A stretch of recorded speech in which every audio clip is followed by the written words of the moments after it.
Hi friends, welcome to my channel.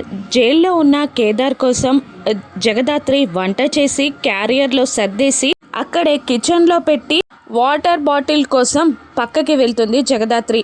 ఇదే అదనుగా గమనించిన యువరాజ్ మనసులో ఇదే మంచి ఛాన్స్ అనుకుంటూ జగదాత్రి చేసిన గుత్తి వంకాయ కర్రీలో విషం కలిపేస్తాడు. ఆ గుత్తి వంకాయలో విషం కలిపిన తర్వాత ఏమీ తెలియనట్టే అక్కడి నుండి వెళ్ళిపోతాడు. పాపం జగదాత్రికి అది తెలియక క్యారియర్ సర్దుకొని స్కూటీ తీసుకొని కేదార్ దగ్గరికి బయలుదేరుతుంది జగదాత్రి.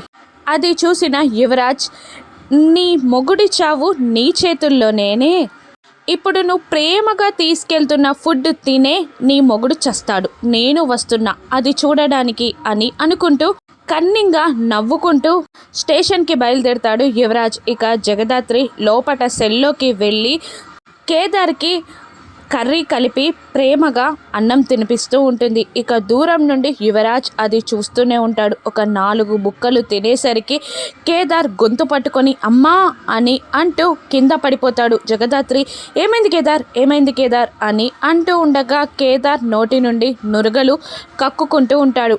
ఎస్ అని యువరాజ్ అనుకుంటూ ఉంటాడు. కేదార్కి ఏమైనా అవుతుందా? దాత్రి కేదార్ని కాపాడగలదా? రాను ఎపిసోడ్స్లో చూద్దాం. Thank you for watching.